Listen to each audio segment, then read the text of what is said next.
Desde el Centro de Noticias de Caracol Televisión en Bogotá, esto es Noticias Caracol, edición del mediodía.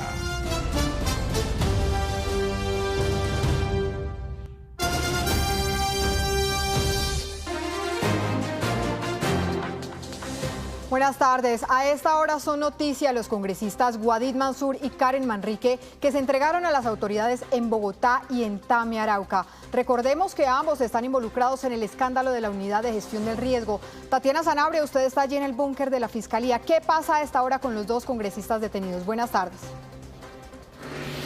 ¿Qué tal? Muy buenas tardes. Pues así es, mire, aquí en el búnker de la Fiscalía permanece capturado Guadid Mansur. Él se acercó a esta instalación policial sobre las 5:30 de la mañana, manifestó previamente que está completamente dispuesto a comparecer ante las autoridades judiciales. Lo que dice el CTI de la Fiscalía es que ya fue legalizada su captura y que este procedimiento fue liderado por la fiscal María Cristina Patiño, que es la que lleva toda la investigación por el escándalo de corrupción de la Unidad Nacional para la Gestión del Riesgo. De otro lado, Karen Manrique también se acercó a una instalación policial en Tame, Arauca. Allí fue capturada por uniformados de la Policía Nacional. Respecto a lo que sucederá esta tarde, es que se dará el traslado a los centros de reclusión. Inicialmente, Guadid Mansur iría para la cárcel La Picota. Sin embargo, su defensa no descarta solicitar una reclusión en una guarnición militar. Respecto a Karen Manrique, sería trasladada a la cárcel El Buen Pastor de Bogotá,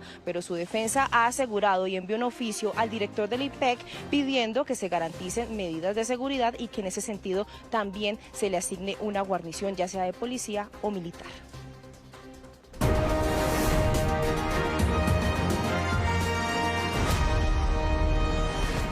Terminó la novela en la campaña de Paloma Valencia, quien confirmó que Juan Daniel Oviedo será su fórmula vicepresidencial. Luis Eduardo Maldonado nos tiene los detalles de esta noticia política. Luis Eduardo, lo escuchamos.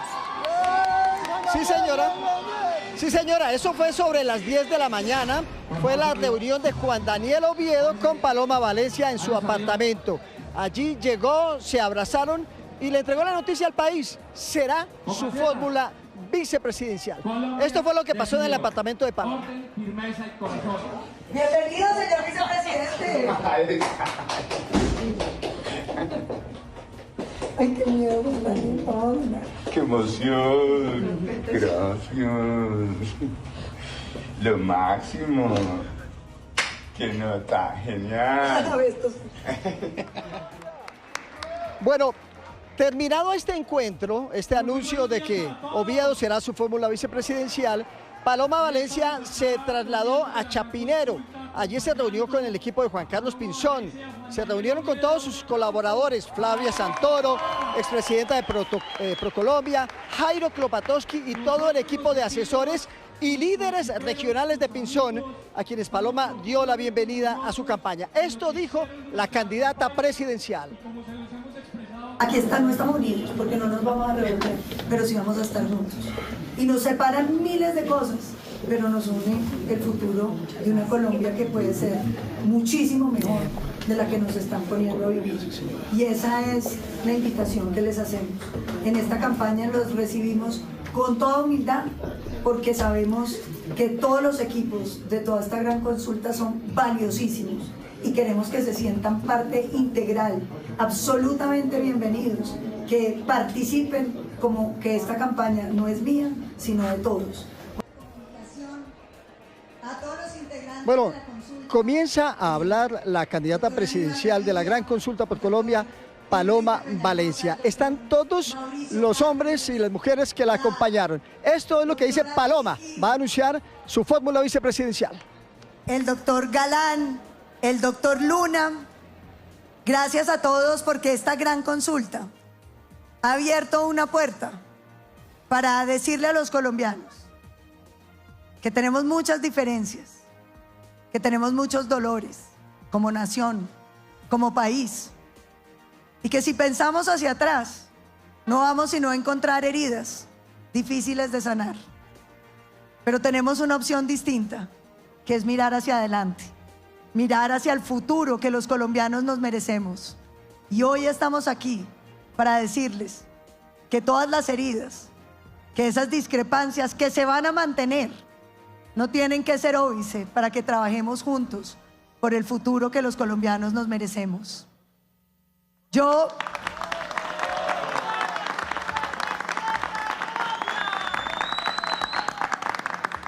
he elegido, después de auscultar mi partido, el Centro Democrático, a mi presidente Uribe, mi mentor, pero sobre todo a esta gran consulta por Colombia, y hemos llegado a la conclusión de que el mejor coequipero para este trabajo que lanzamos por Colombia es Juan Daniel Oviedo.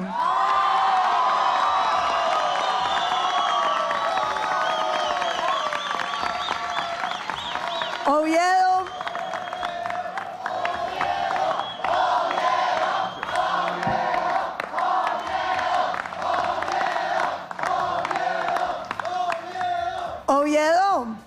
sacó un respaldo popular que a todos nos emociona, porque está conectando con muchos colombianos que no se sentían representados y que han encontrado en ti, Juan Daniel, la oportunidad de sentirse incluidos, de ser vistos, de ser oídos.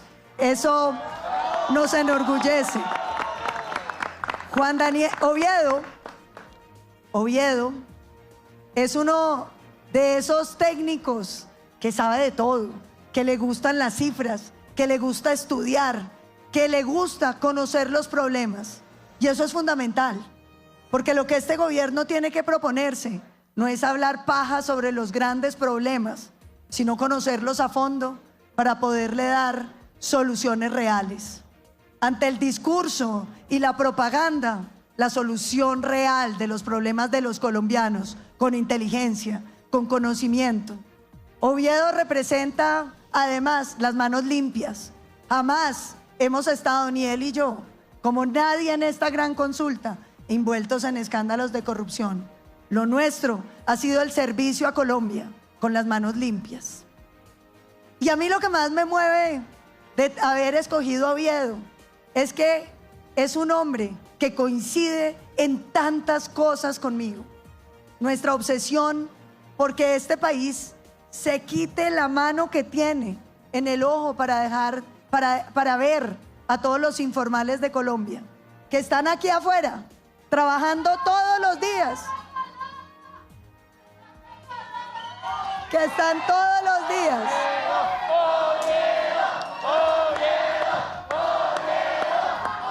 Que están todos los días trabajando y no logran ganarse el salario mínimo. Todo el comercio que representa el Gran San, la confección nacional, su comercio popular, queremos decirles que será nuestra prioridad en el gobierno y por eso lanzamos esta fórmula aquí. Nosotros queremos crédito popular barato. Queremos que nuestros embajadores no estén en los cócteles, sino vendiendo la confección colombiana, el café, el turismo y los productos colombianos en el mundo entero. Nosotros nos sentaremos a buscar soluciones que hoy agobian a los colombianos. Yo me alegro mucho del salario mínimo, pero veo muchos de estos comerciantes agobiados con él. Les bajaremos los impuestos para que mantengan a los trabajadores.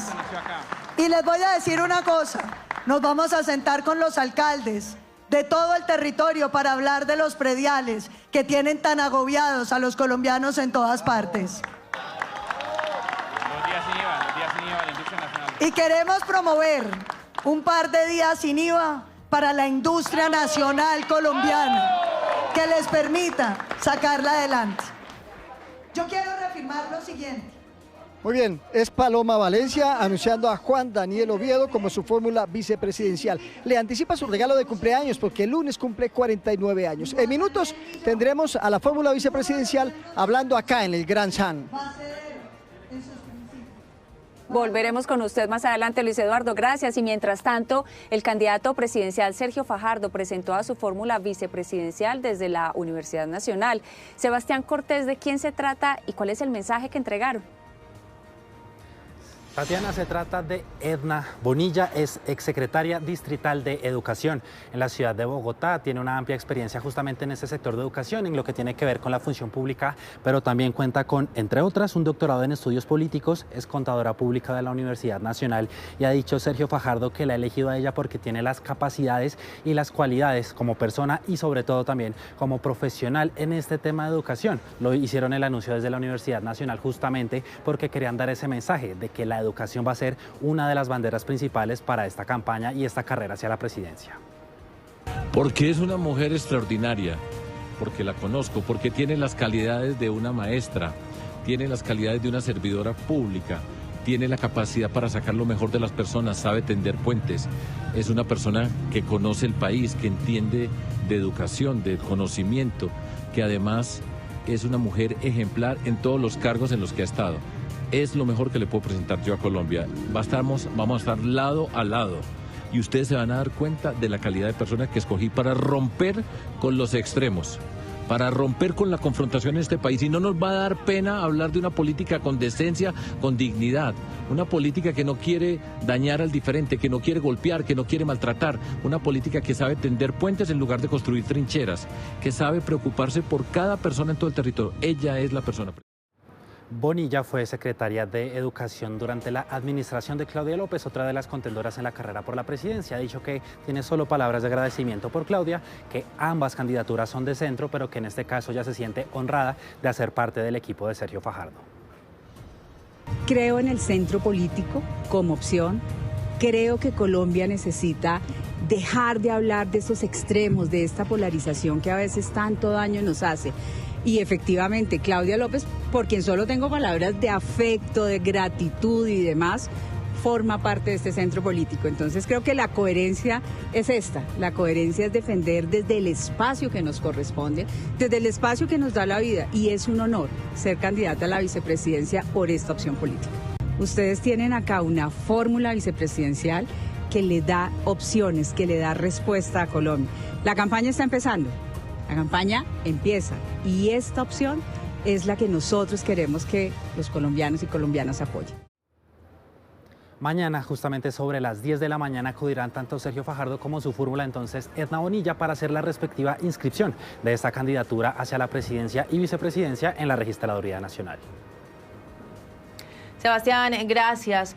Varios candidatos a la presidencia están destapando los nombres de quienes los acompañarán como fórmula vicepresidencial. Juan Andrés Beltrán nos tiene los detalles. Adelante, Juan, buenas tardes.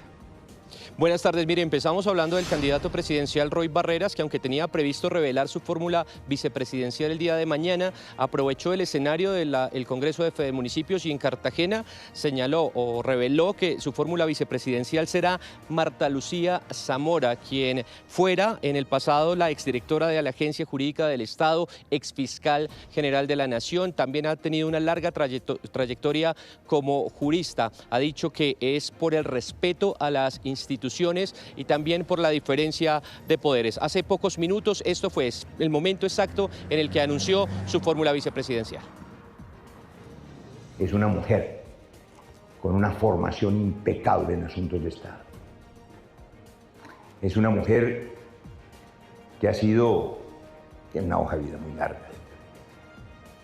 Ha sido fiscal general, ha sido magistrada, acaba de estar en la JEP, ha sido defensora pública, ha trabajado en asuntos de paz, ha defendido a las víctimas.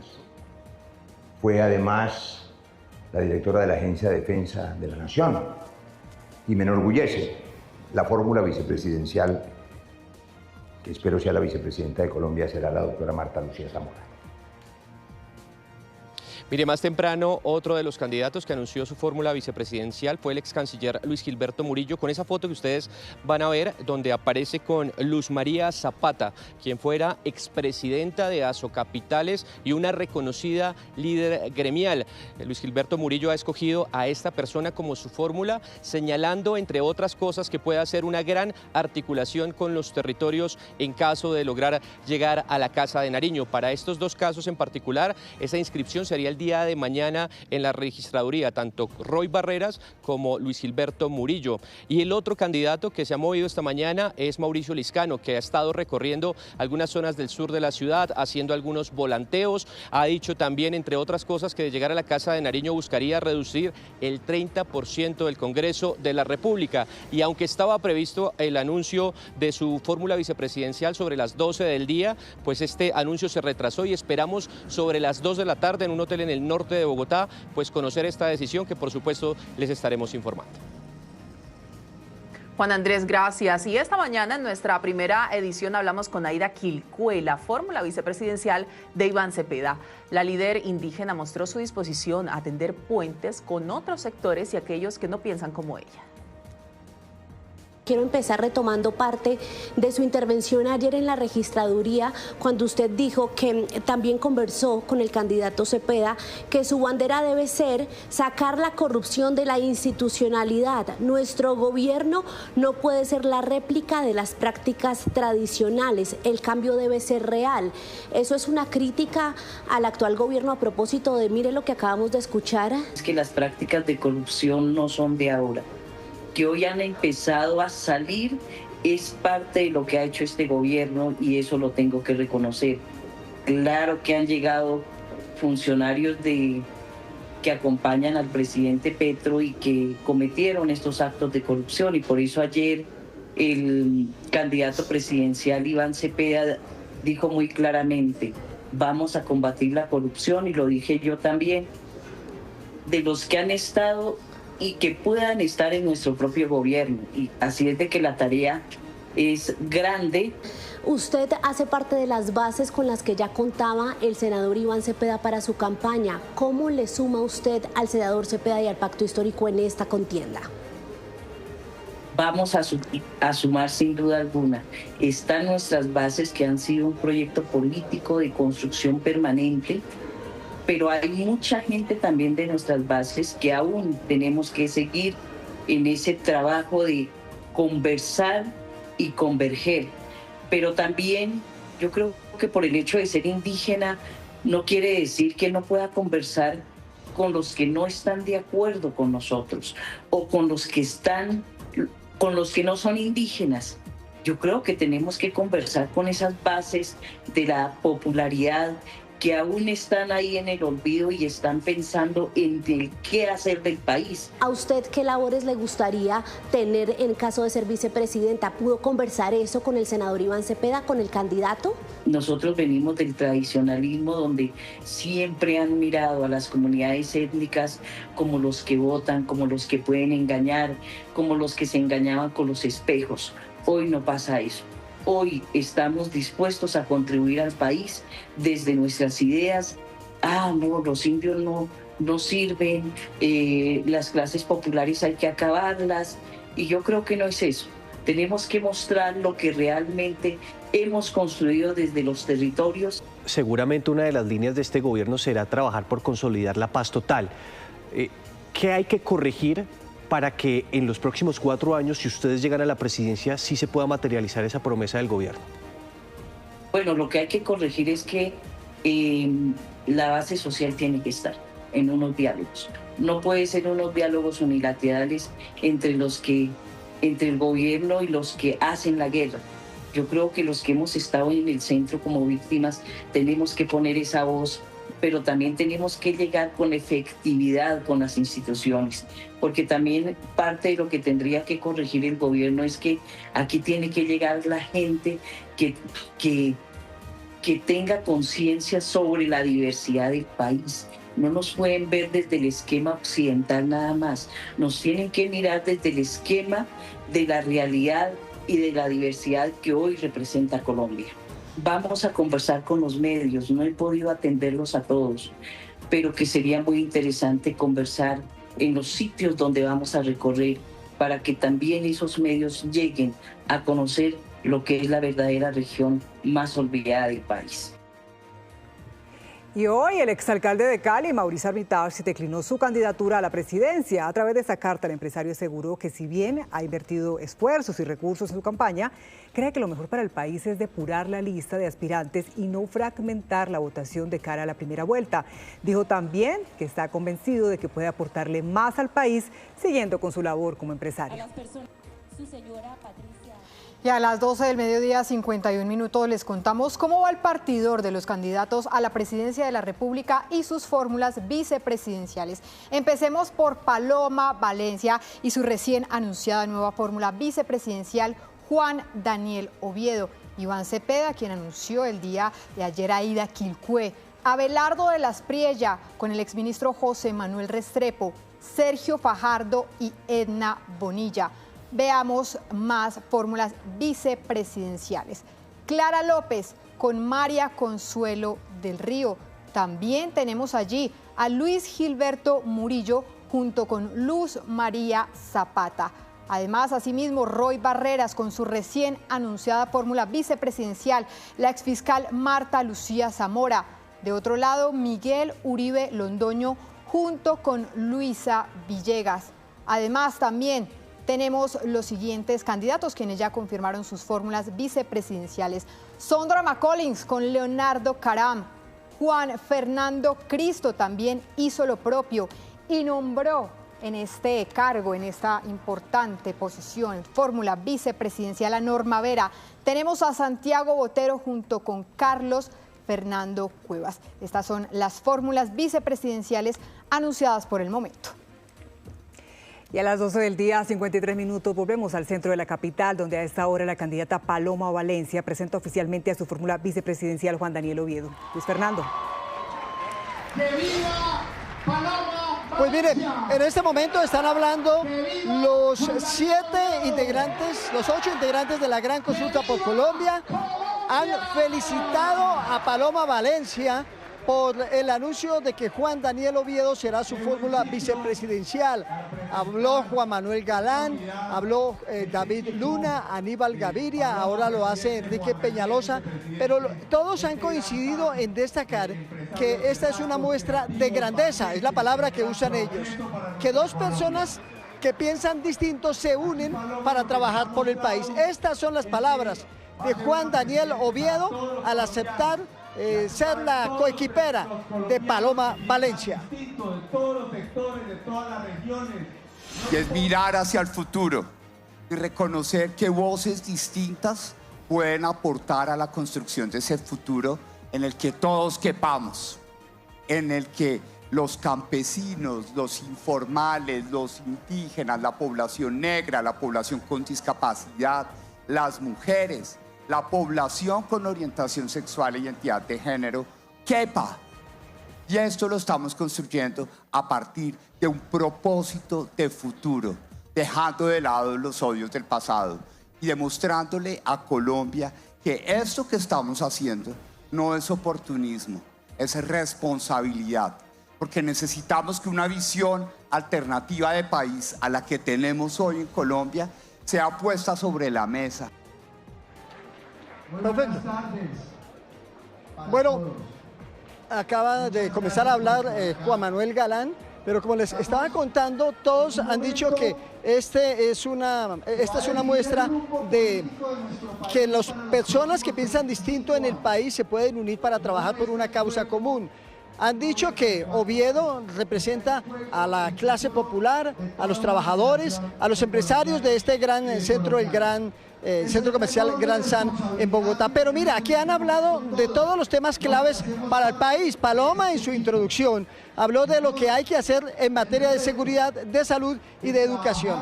Daniel Oviedo, fórmula vicepresidencial de Paloma Valencia. Pero también para ganar el próximo gobierno, para poder... 12 del mediodía, 55 minutos. Mucha atención. A esta hora hay 6 estaciones de Transmilenio cerradas por una manifestación de docentes que se declararon hoy en paro en Bogotá. Estefanía Valencia, ¿qué está pasando? Catalina, buenas tardes. Mira, aproximadamente 5.000 personas que iniciaron una movilización sobre la avenida NQS con calle 25. Casi 3 horas ya completan de movilización. A esta hora están sobre la avenida El Dorado en la estación Gobernación. Una manifestación de los profesores distritales que expresan su inconformidad con la violencia que dicen ellos viven en entornos escolares, malas condiciones de infraestructura en los salones, amenazas, la situación salarial y también la atención en su sistema de salud. Hay una afectación a esta hora total de la calzada mixta, de los vehículos que van hacia el occidente y también de la troncal exclusiva de Transmilenio, por lo que los buses están detenidos en ambos sentidos. La gente ha tenido que bajarse de los articulados y comenzar a caminar hacia sus destinos. 6 estaciones afectadas, sigue sin operar El Tiempo, Salite Greco, CAN, la estación Gobernación, la estación Quinta Paredes y la estación Corferias. Dice Transmilenio que son más de 23.300 usuarios de Transmilenio que hoy están afectados a raíz de esta manifestación. A las 12:57 volvemos con la otra noticia del día y de las últimas horas. La entrega a las autoridades de Wadid Mansur y Karen Manrique a la Corte Suprema, a quienes la Corte Suprema de Justicia les expidió orden de captura en la investigación por hechos de corrupción en la Unidad Nacional de Gestión de Riesgo. Noticias Caracol habló con los abogados de los detenidos. Tatiana Zanabria, usted tiene los detalles.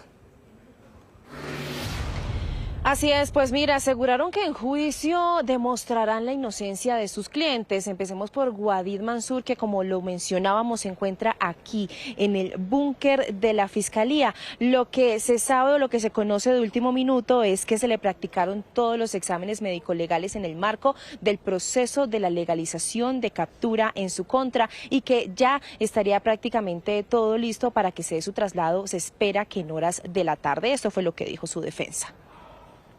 El doctor Wadid Mansur compareció de forma voluntaria hoy al búnker de la Fiscalía desde las 6 de la mañana a efectos de ponernos a disposición de la honorable Sala de Instrucción de la Corte Suprema de Justicia. ¿A qué horas fue capturado y qué falta en medio de este proceso? Estamos en el marco del proceso de legalización de captura, pero debo advertirle que la entrega fue voluntaria.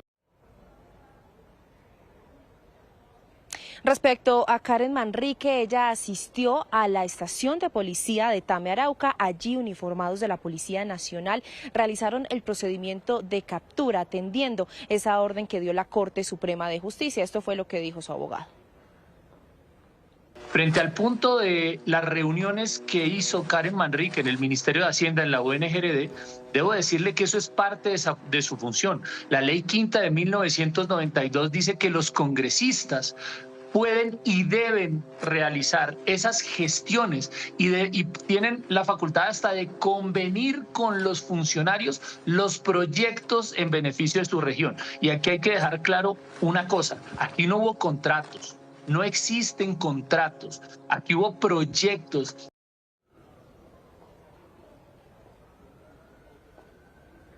El abogado de Karen Manrique envió una solicitud al director del IMPEC manifestando que se garanticen condiciones de seguridad en el punto de reclusión al cual sea remitida, teniendo en cuenta que el primero pues es el Buen Pastor de Bogotá. Ellos dicen que Karen Manrique tiene amenazas en su contra y en ese sentido se evalúa que sea una guarnición militar. Muy bien, Tatiana, pues estaremos muy atentos a esos centros de reclusión designados por parte del IMPEC. Muchísimas gracias. Pero ¿cuáles son las razones por las cuales se ordenó la captura de 2 de los 6 congresistas investigados dentro del entramado de corrupción por los contratos de quienes como congresistas hicieron parte de la Comisión Interparlamentaria de Crédito Público? Acá les contamos. Una de las razones para que la Corte Suprema hubiera ordenado la captura de los reelectos congresistas Wadid Mansur y Karen Manrique es porque son un peligro para la comunidad. La Sala de Instrucción considera que pueden obstruir a la justicia por sus contactos e influencias, lo que genera un riesgo para el proceso, teniendo en cuenta que no solo son congresistas en ejercicio, sino que resultaron reelectos el pasado domingo. Por eso, la situación para Liliana Vitar, Juan Pablo Gallo, Julián Peinado y el excongresista Juan Diego Muñoz es diferente. Para la Corte, el hecho de que ellos no aspiraran a la reelección disminuye su capacidad de influencia y no tendrían el poder para perturbar el proceso. Sin embargo, los magistrados encontraron evidencias que indicarían que también aceptaron dádivas y por eso los llama a juicio, que enfrentarán en libertad. muy tranquilo. Les dejo la constancia. La Corte evidencia que en este caso se creó un esquema de negociación criminal al aceptar una remuneración a cambio de conceptuar favorablemente operaciones de crédito público sometidas a su consideración por parte del Ministerio de Hacienda. En este caso, la Corte le dio credibilidad a las declaraciones directas de Olmedo López, Sneider Pinilla y María Alejandra Benavides, asesora del entonces ministro de Hacienda Ricardo Bonilla, y quien hablaba directamente con los congresistas. Otras de las pruebas son los videos de las cámaras de seguridad del propio Ministerio de Hacienda el 28 de noviembre del 2023, cuando hubo todo un desfile de los congresistas investigados por el despacho del ministro de Hacienda, Ricardo Bonilla, visitas donde se habría hablado del pacto existente. Este proceso tiene un expediente de 27.000 folios con más de 200 pruebas documentales y 35 testimonios principales con los cuales la Corte Suprema pudo establecer los indicios que apuntan a que los congresistas estarían recibiendo estos contratos por favorecer al gobierno. Pero además evidenció el interés de los congresistas en contratos así. Guadid Mansur, Julián Peinado y Liliana Vitar con el contrato de Cotorra. Karen Manrique y Juan Diego Muñoz con el contrato de Saravena y Juan Pablo Gallo en el Carmen de Bolívar. Decenas de chats y videos de cámaras de seguridad hacen parte de las evidencias en poder de la Corte Suprema de Justicia para ordenar precisamente el arresto del representante Guadid Mansur. Estas son algunas de las pruebas. Tranquilo. El primero en mencionar el nombre de Guadid Mansur en el escándalo de la Unidad de Gestión de Riesgo fue el exdirector de la unidad, Olmedo López. Según el testigo, la representante Karen Manrique fue la encargada de decirle cómo se iban a repartir 3 contratos por 92.000 millones de pesos entre 6 congresistas de la Comisión de Crédito Público, entre los que estaban ella y Mansur. Una de las congresistas llega a mi oficina tiempo después a preguntarme y a impulsar los contratos por ellos. No solamente me dice, viene a nombre de, y entre los nombres que me menciona nombre del representante Mansur. Y yo lo que hago es que le entrego mi libreta. Escríbame aquí de qué se trata. En ese documento se registró que los contratos se distribuirían de la siguiente manera.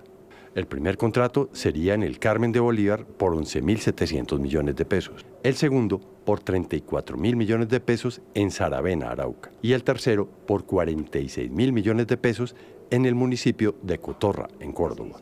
El beneficiario de este último contrato, según las pruebas, era el representante Guadid Mansur. Entre las evidencias está este chat entre María Alejandra Benavides, la exasesora del ministro de Hacienda, y el representante Mansur. En la conversación del 11 de diciembre de 2023, Mansur envía el contacto del alcalde del municipio de Cotorra. ¿Tienes el teléfono del alcalde de nuestro proyecto grande? ¿Pero quién explica cómo va a ser todo? Yo te cuento. Este es Cotorra. Estoy moviéndolo todo. Sí. Listo. Déjame sigo gestionando y ahora te cuento bien. Lo que Mansur buscaba es que desde la Unidad de Gestión de Riesgo se comunicaran con el alcalde de Cotorra para tener plena certeza de la viabilidad del contrato. No obstante, un día después, el 12 de diciembre, Mansur siguió presionando a la asesora del ministro. Mi amor, perdón que te lo diga, pero se están enredando mucho. Yo sé que no es tu culpa, pero la llamada a un alcalde no significa nada. Incluso el afán por asegurar el contrato fue tanto que el mismo viceministro, Diego Guevara, le envió un mensaje a su jefe, el entonces ministro de Hacienda, Ricardo Bonilla, contándole las presiones de Mansur que incluían la posibilidad de frenar la aprobación de créditos en la Comisión Interparlamentaria. Guadid me cogió en la esquina y dijo que no estaba cómodo, que no tenía garantías reales de que le cumplamos, pero yo le dije anoche que María Alejandra Benavides había hecho las llamadas y que confiara en nosotros, pero es posible que quiera frenar a alguno y dejarnos a esperar al jueves. Ante sus inconformidades por la supuesta falta de gestión en el contrato, Mansur le envió a María Alejandra Benavides el 13 de diciembre el contacto de Harry Bejarano, quien supuestamente era un técnico de la alcaldía de Cotorra, pero según la Corte no estaba vinculado a esta. Lo que sucedió después quedó registrado en este chat entregado a la justicia por Sneider Pinilla, ex subdirector de la Unidad de Gestión de Riesgo, en el que María Alejandra Benavides le pide con urgencia que se comunique con los intermediarios de los contratos que los congresistas estaban exigiendo. ¿Hay forma de que les mandemos un mensaje de que se están moviendo? Dame los 3 contactos de cada municipio y yo llamo y organizo los temas. Listo. En ese momento, María Alejandra le envió a Pinilla el contacto de Harry Bejarano Arroyo, del equipo de la alcaldía de Cotorra. Ese es de Cotorra. ¿Es posible que nos ayuden llamándolo ya? Ya lo llamo. 6 minutos después, Sneider volvió a escribirle a la asesora de Bonilla. Ya hablé con él, ya le dije qué tiene que hacer. Perfecto, ya te paso los otros 2 contactos. Después de todas estas gestiones, el 15 de diciembre estaba citada la última sesión de la Comisión Interparlamentaria de Crédito Público y faltaba un solo crédito por aprobar. Apenas minutos antes de que empezara, en las instalaciones del Ministerio de Hacienda estuvo durante 14 minutos el congresista Guadid Mansur. Una vez empezó la sesión de la Comisión de Crédito Público, Mansur se conectó de manera virtual mientras chateaba con María Alejandra Benavides, quien lo mantenía al tanto en tiempo real de los avances de las gestiones. Ya están llamando a Harry Bejarano. ¿Quién? Sneider Pinilla. Lo que había detrás de esta conversación lo explicó Benavides a la justicia.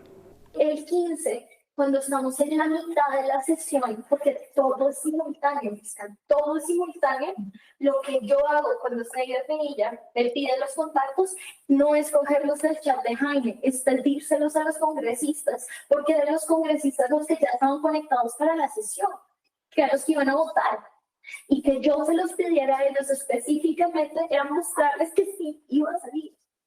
La gestión que me había pedido que hiciera. El 15 de diciembre de 2023 se aprobó el crédito internacional que faltaba.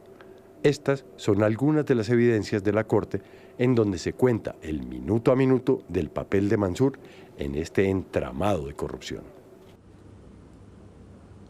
Documentos, audios y chats hacen parte del proceso contra la congresista de Arauca, Karen Manrique, acusada por la Corte Suprema.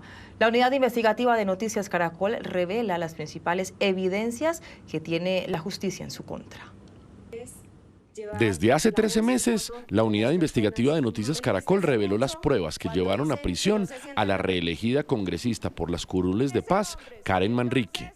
El testimonio estelar en su contra lo entregó Sneider Pinilla, ex subdirector de la Unidad para la Gestión de Riesgo.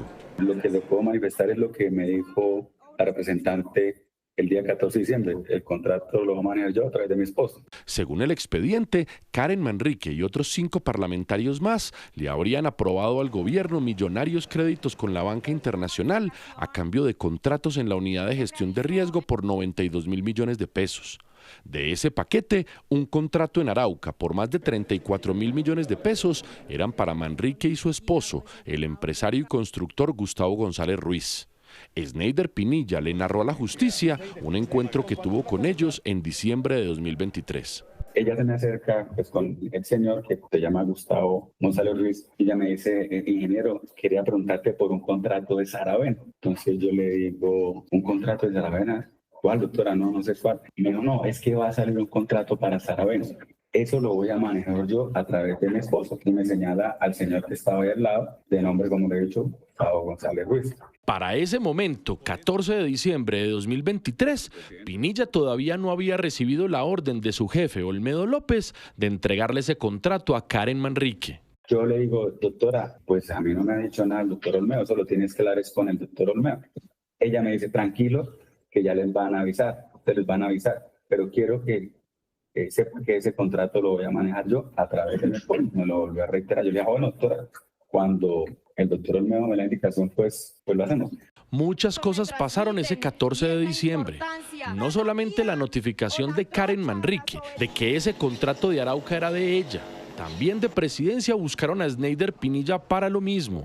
El asesor Jaime Ramírez Cobo le envió este cuadro a las directivas de la entidad con los 3 contratos que debían tramitarse con urgencia para beneficiar supuestamente a los congresistas y que estos, a su vez, aprobaran los créditos a la nación. Ese día 14 de diciembre en la tarde me escribe un asesor que se presenta de presidencia como Jaime Ramírez Cobo, me dice que se van a caer unos créditos de la nación por unos contratos, etcétera. Luego es cuando me llama el ministro de Hacienda para decirme que necesito urgente hablar con el doctor Olmedo porque se van a caer unos créditos de la nación y que necesita sacar adelante unos proyectos que ya están viabilizados. Al día siguiente, 15 de diciembre de 2023, el entonces director de la Unidad para la Gestión del Riesgo, Olmedo López, y el ministro de Hacienda, Ricardo Bonilla, se reunieron para tratar este asunto. Según Sneider Pinilla, ese día Olmedo López le hizo una videollamada a través de WhatsApp en la que le mostró que estaba reunido con Bonilla y le dijo en su presencia que debía tramitar con suma urgencia los contratos para los congresistas. Al otro día, 15 de diciembre, señora fiscal, se hace la videollamada con el ministro de Hacienda, queda claro los 3 contratos que se tenían que sacar y luego queda claro que dentro de esos contratos estaban del municipio de Saravena. De acuerdo con los chats que le entregó a la justicia Sneider Pinilla, el entonces ministro Bonilla le envió ese 15 de diciembre el contacto de su asesora, María Alejandra Benavides, para que cuadrara con ella los detalles de la entrega de esos contratos a los intermediarios de los congresistas. Y dentro de los contactos que me envió María Alejandra Benavides para el municipio de Saravena, apareciera un señor Camilo Díaz. Hasta ahí, yo lo que hago, señora fiscal, es que me comunico con el señor Gustavo González Ruiz y le informo que el nombre que me dieron a mí no es el de él, es de un señor que se llama Camilo Díaz. Y él mismo no se preocupe que eso es lo mismo. Pinilla relató que, acatando las instrucciones de Olmedo López, desde el primer momento tuvo informado al esposo de Karen Manrique de todos los trámites para sacar el negocio de Arauca. Y cada vez que yo hacía una actuación con respecto al contrato, pues yo le informaba también al señor Gustavo González Ruiz. Él siempre estuvo enterado de todo el trámite. Cuando Camilo no me enviaba algo, yo le escribía y le decía que por favor me enviara la información. Yo creo que también le envié los PDFs de la obra y la interventoría también del contrato de Saravena. El testigo se refería a este documento, el certificado de disponibilidad presupuestal para la ejecución del contrato, paso previo para la adjudicación de las obras que buscaban prevenir posibles inundaciones del río Bojabá en Saravena. Un negocio estimado en 32.559 millones de pesos. El costo de la interventoría se tasó en 1.627 millones de pesos más. Según Pinilla, la congresista Manrique y su esposo Gustavo González Ruiz iban a terminar manejando más de 34.186 millones de pesos.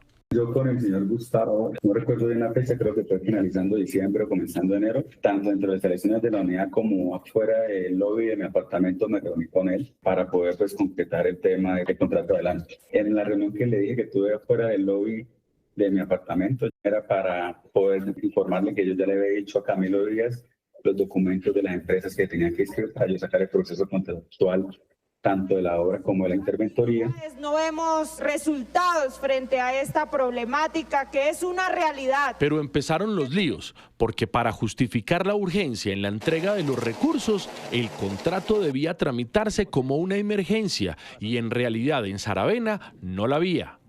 Para tratar medianamente de justificar esos recursos, Sneider Pinilla ordenó una visita técnica a Saravena para mirar el proyecto y al menos en papeles dejarlo blindado. De eso también le informó a Gustavo González Ruiz. También le informé cuando los técnicos me dijeron que eso no era una emergencia. Le dije que se tenía que hacer visita por parte de los funcionarios de la unidad para poder dejar todo bien soportado, porque yo tampoco puedo sacar un contrato de emergencia si mis técnicos estaban diciendo que eso no era una emergencia. Eso también se lo manifesté.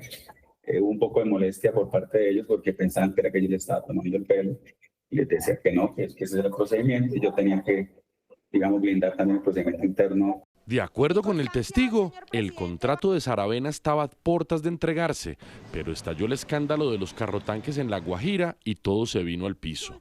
Hoy Karen Manrique está tras las rejas.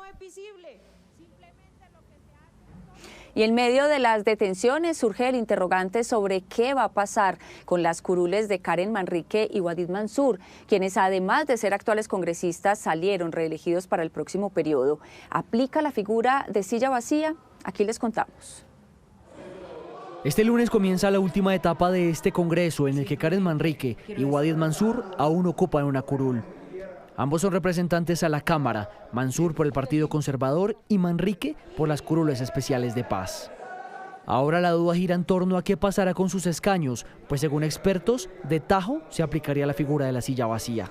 La silla vacía es una sanción a la conducta de un parlamentario que como en este caso, por estar investigado por delitos y ya enjuiciado por delitos como el cohecho, pues la ley dispuso y la Constitución que perdiera su curul y que se conserve la silla vacía.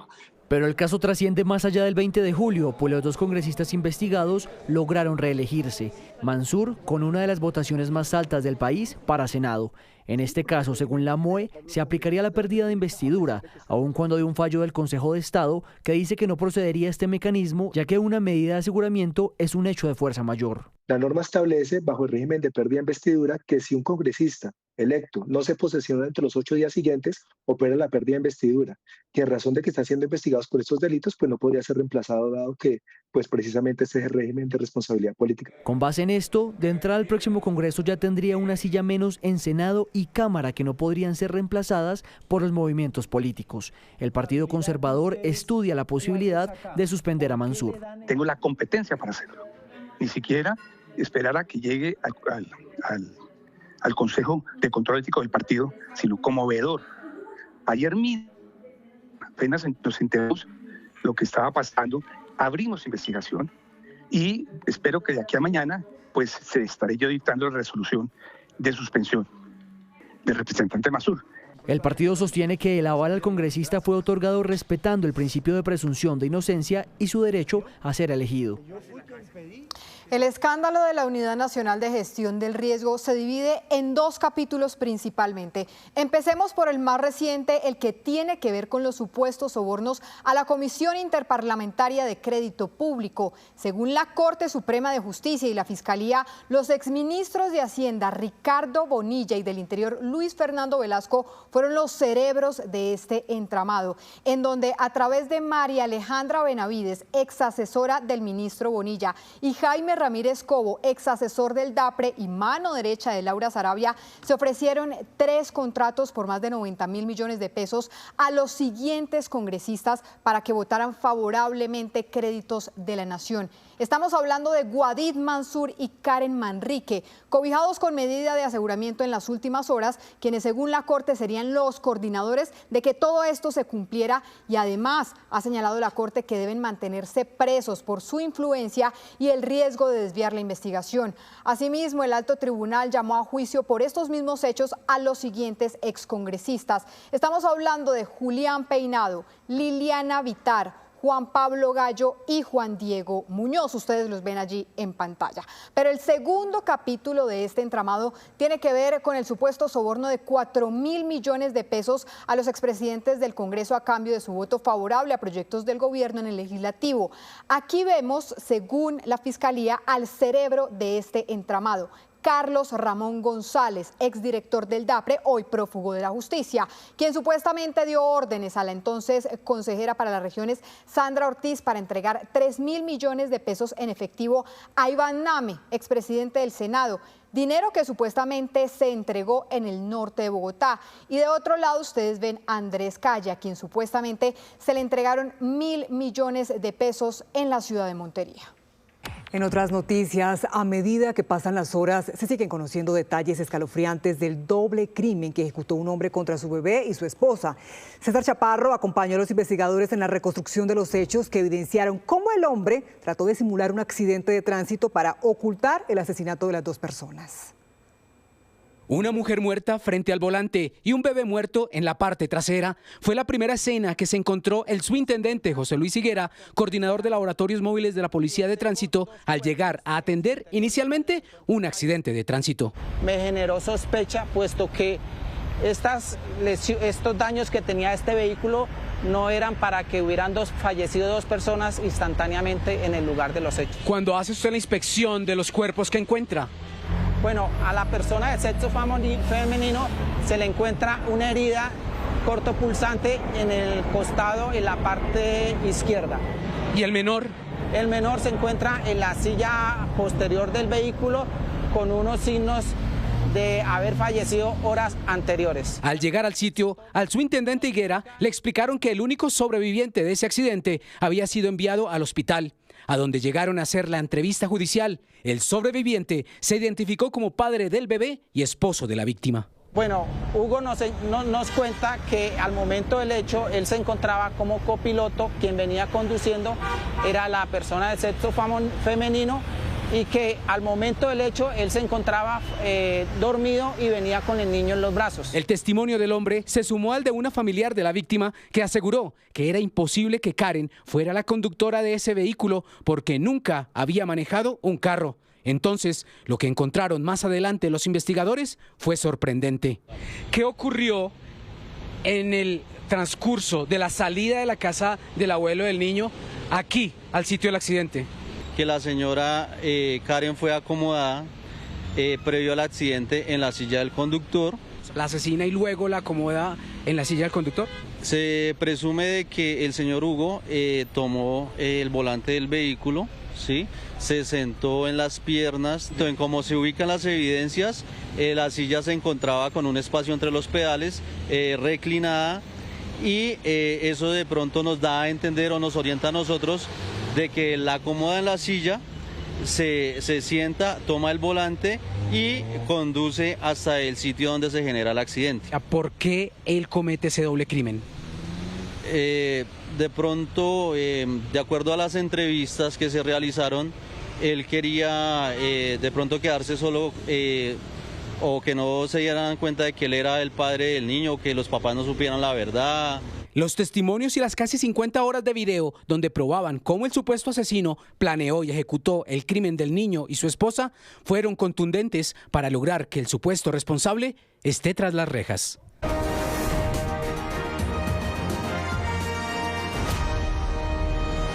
1:33 p.m. Gracias por continuar con nosotros. Hoy ha sido un día con muchas noticias en las campañas políticas a la presidencia. Por eso veamos cuáles son las tendencias en redes sociales. Alejandra Giraldo nos cuenta, Aleja. Cata, buenas tardes. El panorama electoral en Colombia está en punto de ebullición y en Noticias Caracol vamos a registrar cómo se tejen esas conversaciones digitales. La más fuerte hoy en redes sociales es ese significado de las duplas políticas, en especial la que se conoció hace poco tiempo, la de Juan Daniel Oviedo como coequipero de Paloma Valencia. Justamente Paloma Valencia es tendencia número 1 en X con los numerales Paloma Valencia y numeral Valencia y Oviedo. Comenzó ascendiendo posiciones en esa red social desde las 10:30 de la mañana que se conoció ese famoso video donde recibe a Juan Daniel Oviedo en su casa y el anuncio fresquito de esa candidatura como vicepresidente. Y les voy a presentar este comparativo que hace Grok, que es la inteligencia artificial de X, con otros candidatos. Estas son las tendencias de las últimas horas. Entonces, Paloma Valencia en la casilla número 1 con un interés dominante, Juan Daniel Oviedo con un interés muy alto, así es como lo cataloga X. El tercero es Iván Cepeda con un interés moderado, estable, y el cuarto es Abelardo de la Espriella con un interés que bajó para el día de hoy. Hay que decir que el pico de Iván Cepeda fue hace 2 días atrás cuando anunció su candidata o su fórmula a la vicepresidencia. En política, generalmente los vicepresidentes no solían ser una figura tan relevante, pero hoy las redes sociales tienen uno en el centro del debate. Juan Daniel Oviedo, lo ven ustedes ahí cuando está entrando a la casa de Paloma Valencia, pero es que resulta que anoche también fue aplaudido en el Movistar Arena en Bogotá en el marco del concierto de Miguel Bosé. Miren lo que ocurrió anoche.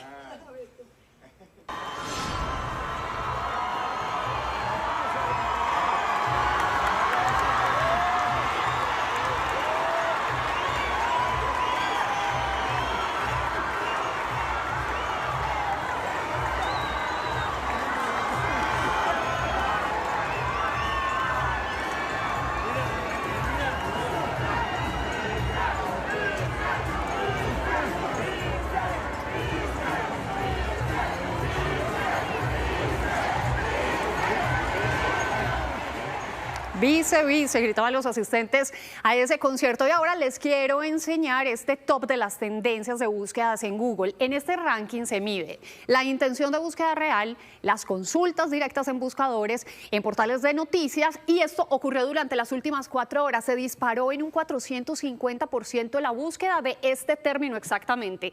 Juan Daniel Oviedo, perfil y trayectoria. La segunda búsqueda es Acuerdos Paloma Valencia y Oviedo, con una intensidad de búsqueda muy alta. Sergio Fajardo y Edna Bonilla también está como tercera búsqueda dentro de Google, con una tendencia alta. Recordemos que hoy en la mañana también se conoció el nombre de Edna Bonilla como fórmula vicepresidencial.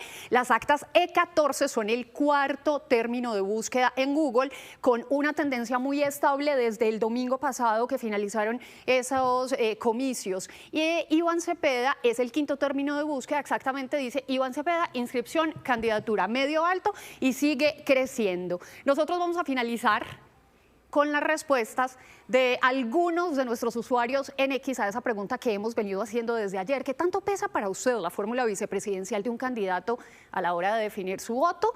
Yolanda Castellanos nos dice mucho. La fórmula vicepresidencial muestra lo que puede llegar a ser, a hacer, a ceder y a imponer de un candidato presidencial.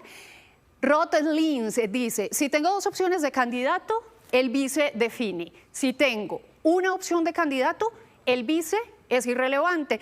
Y esa es la opinión de Camilo Rodríguez. Pesa mucho, y más cuando se trata de personas que no son líderes en nada, cuando no hay una experiencia real y conocimiento académico y de un mundo real.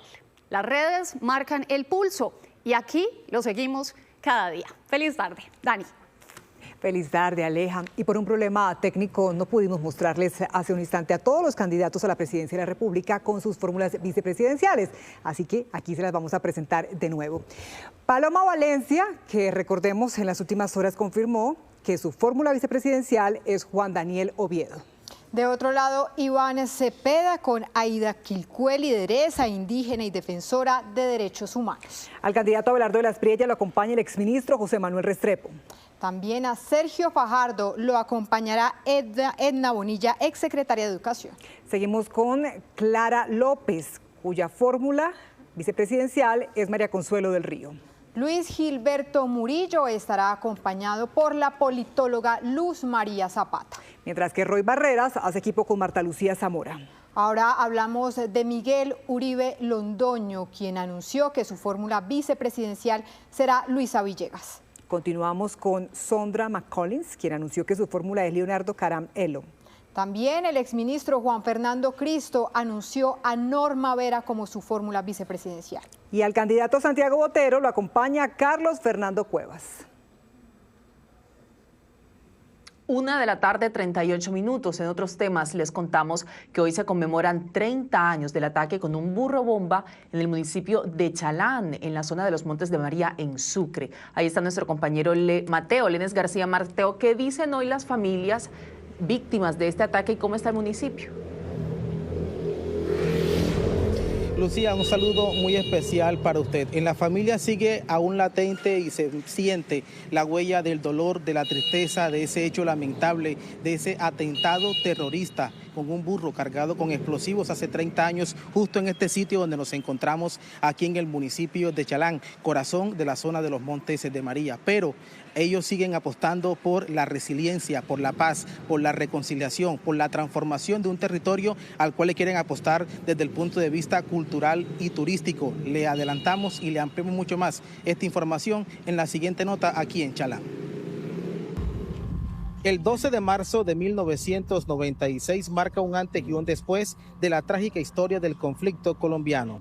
Ese día, al caer la tarde, el municipio de Chalán fue testigo de la barbarie de la guerra, cuando integrantes de la FARC hicieron estallar una carga de explosivos que habían puesto sobre un burro.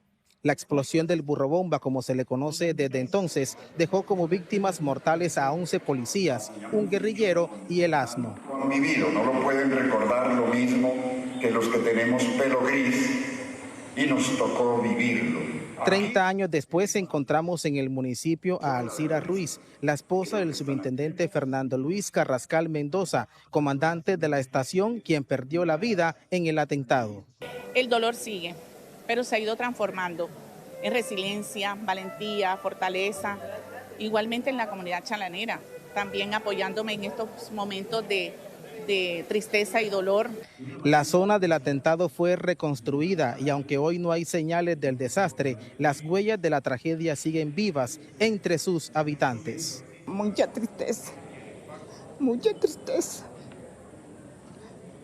porque a mí no se me ha salido eso, porque yo vivía ahí con ellos y todito eso, yo les lavaba, yo les cocinaba y todito eso, estaba perfectamente, ellos fueron buena gente conmigo, todo. En esa casa que se encuentra al fondo, al lado de este coliseo, donde hoy se realizan los actos conmemorativos, fue donde se presentó este atentado de un burro con explosivos aquí en el municipio de Chalán, en el departamento de Sucre. Bueno, la Policía Nacional nunca olvida. La Policía Nacional nunca olvida y hoy estamos acompañando a las familias, mujeres, esposas, hijos, hijas, madres de esos policías que en ese momento, que hace 30 años ofrendaron su vida por la seguridad del país. Ver el Chalán transformado que tenemos actualmente después de 30 años, su gente, su cultura, su arte, su gastronomía. Mira que somos una de las expensas principales de los Montes de María. Una eucaristía, discursos y homenajes se realizaron hoy en el municipio de Chalán para recordar a las víctimas del burro bomba, donde sus habitantes siguen luchando por dejar atrás la estigmatización de la violencia para consolidar el territorio y el pueblo como una zona de resiliencia, armonía y paz.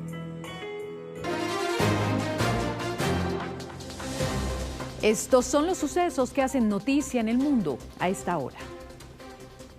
El recién nombrado líder supremo de Irán apareció sin aparecer.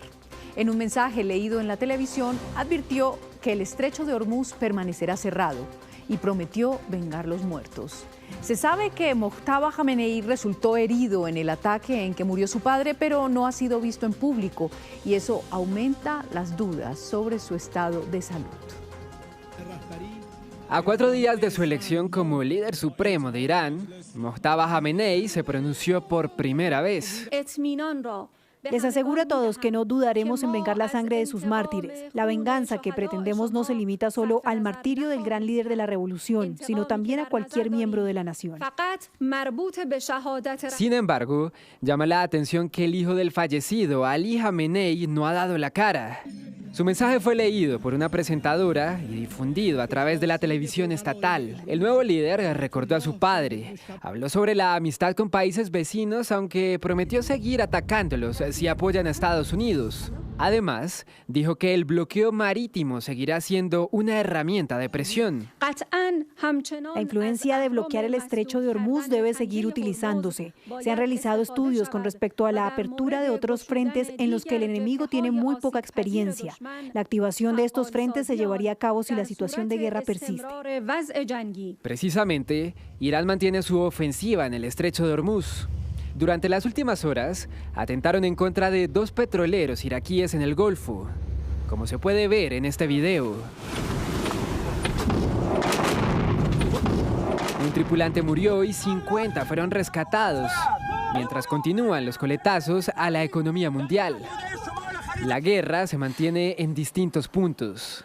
Estados Unidos aumenta su furia en contra de Teherán. Israel amplió su operación en Beirut. Más de 630 personas han muerto en Líbano. Intisar, una anciana libanesa, cuenta que se salvó de milagro durante un ataque. Estaba en el sofá y de repente llegó un misil que sacudió el edificio y la casa. Cayó sobre nuestros vecinos. Israel amplió las órdenes de evacuación en el sur del Líbano. Unas 800.000 personas se han visto obligadas a abandonar su hogar y muchos civiles encuentran en la calle su refugio. Estamos en tiendas de campaña. Anoche oímos estruendos. Aquí hay niños, ancianos y mujeres. El Pentágono reveló que durante su primera semana de guerra en Medio Oriente gastó $11.300 millones, unos 42.5 billones de pesos colombianos, una cifra comparable con el presupuesto aprobado para Bogotá para este 2026. Mucha atención, un hombre embistió con su vehículo una sinagoga en Bloomfield, Estados Unidos, donde luego se reportó un tiroteo activo. Vamos a Washington con Juan Camilo Merlano. ¿Qué dicen las autoridades del estado de Michigan? Margarita, que el responsable de este hecho fue dado de baja, murió en un intercambio de disparos con las autoridades allí en esta sinagoga. Él embistió su vehículo en contra de Templo Israel, que es el nombre de esta sinagoga en Michigan, que además es una escuela, es un preescolar. Evacuaron a los estudiantes que allí se encontraban. No hay ningún herido, estudiantes allí. Quien sí resultó herido fue un guardia de seguridad que inmediatamente al embestir el vehículo intercambió disparos con este sujeto, que llevaba también un rifle y que, de acuerdo a la información que han dado las autoridades preliminarmente, pudieron encontrar una gran cantidad de explosivos en el interior de su vehículo. Y también cabe destacar que lo que han dicho las autoridades es que están tratando de establecer cuál fue el motivo exacto de este hecho, que se da justo en medio de la guerra en contra de Irán, en la cual participan Israel y Estados Unidos. Entonces las autoridades ahora tendrán que determinar si esto se trató de un hecho de terrorismo asociado precisamente por esa guerra o inspirado en organizaciones terroristas de Medio Oriente. No es el único hecho de violencia armada que se produce en el país el día de hoy. Más temprano, en una universidad en Virginia, también hubo otro tiroteo donde por lo menos una persona resultó fallecida. Juan Camilo, gracias. Y ahora hablamos de Venezuela, porque se realizó la primera protesta desde que Delcy Rodríguez asumió la presidencia interina. Trabajadores públicos que tienen salarios de menos de $1 al mes reclaman aumentos para enfrentar la elevada inflación. El chavismo también convocó a marchar para pedir la libertad de Nicolás Maduro y Cilia Flores. Han pasado varios años desde que una marcha opositora podía llegar al centro de Caracas. Hoy trabajadores del sector público lo lograron, aunque tuvieron que romper el reforzado cerco policial. La consigna esta vez la describía esta pancarta: amnistía para el salario de los trabajadores, que se ubica en menos de $1 al mes. No aguantamos más. ¿Dónde están los dineros? ¿Dónde? Del petróleo y del oro que le prometieron a los trabajadores venezolanos. Para esta abuela, ingeniera y jubilada, es una cuestión de humanidad. Dice que solo puede sobrevivir gracias a la ayuda de sus hijos, a pesar de haber trabajado toda la vida. Todavía no es una nueva Venezuela, todavía, con un salario de miseria, una justicia a medias. Otros también dicen que luchan porque en el país se realicen unas elecciones en donde todos puedan participar libremente. Entre tanto, la presidenta encargada Delcy Rodríguez reaccionó a las declaraciones del Departamento de Estado, que reconoce su gobierno como legítimo. No es el reconocimiento a una persona ni a un gobierno, es el reconocimiento a un país, y que ese país pueda recuperar su vida, pueda respirar en materia de servicio, en materia de salud, de educación. La presidenta encargada evitó referirse al pronunciamiento de Estados Unidos sobre Nicolás Maduro, al cual continúa desconociendo los Estados Unidos como mandatario de Venezuela. Y han pasado años desde que una marcha opositora podía... Y ahora vamos a hablar del juicio por el crimen, el magnicidio del expresidente de Haití, Jovenel Moïse. Su viuda, Martine Moïse, relató ante el jurado el atentado que le costó la vida al presidente haitiano. En este proceso, que involucra a un empresario colombiano, la investigación de Noticias Caracol ha sido clave, incluso destacada por The New York Times, al señalar que el trabajo periodístico ayudó a identificar a los mercenarios. En esta Corte Federal del Distrito Sur de Florida, un jurado escucha y analiza los detalles de una de las conspiraciones políticas de mayor impacto en la historia reciente. En el estrado declara a Martine Moïse, viuda del presidente haitiano Jovenel Moïse, asesinado en julio de 2021. La ex primera dama relató no solo los dramáticos momentos del magnicidio, también implicó al expresidente haitiano Michel Martelly y al ex primer ministro Ariel Henry en el asesinato de su esposo. Señaló que ya presentó una denuncia formal contra ellos y que líderes empresariales haitianos también tenían razones para matarlo porque les había cancelado contratos gubernamentales. La Fiscalía estadounidense sostiene que el magnicidio fue parte de una conspiración internacional organizada desde Miami, por lo que en el banquillo de los acusados hoy están los dos propietarios de la empresa de seguridad que habría contratado a los mercenarios. Ellos son el venezolano estadounidense Antonio Intriago y el colombiano Arcángel Pretel Ortiz. Cristian Sanón, un pastor haitiano que aspiraba a sustituir a Moïse en la presidencia, Walter Ventemilla, un asesor financiero ecuatoriano estadounidense, y James Solash, un haitiano también con ciudadanía estadounidense, quien habría actuado como enlace operativo en Puerto Príncipe. Según los investigadores, los acusados habrían contratado un comando de militares retirados colombianos para viajar a Haití a ejecutar el asesinato, evidencias que hacen parte del expediente, pues la red detrás del crimen comenzó a revelarse tras el ataque y en parte gracias a investigaciones periodísticas. De hecho, un reciente artículo de The New York Times destaca que audios revelados por el equipo investigativo de Noticias Caracol permitieron identificar a varios miembros del comando y reconstruir cómo se ejecutó el magnicidio.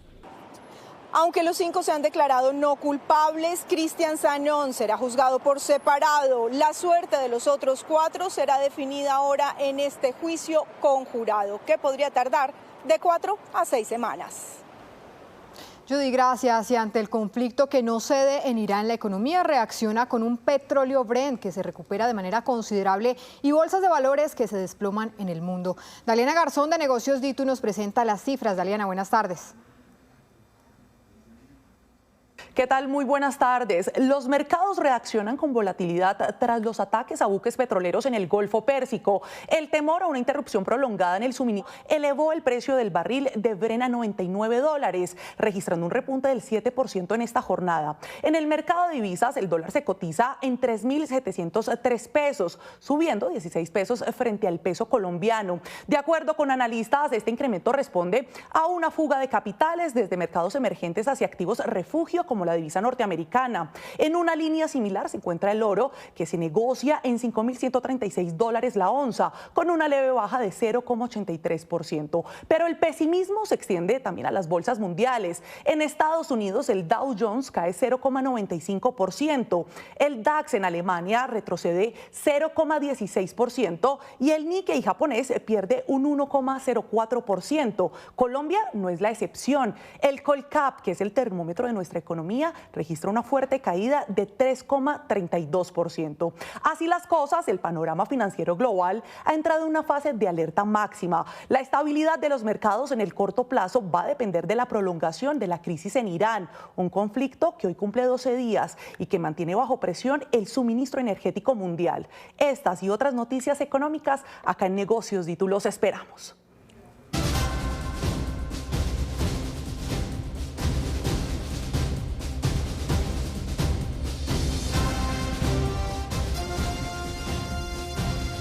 Dos de la tarde, 2 minutos. Gracias por continuar con nosotros. Bloqueada permanece la frontera con Ecuador, donde comerciantes, transportadores y habitantes adelantan una protesta contra la guerra arancelaria que han emprendido los gobiernos de los dos países.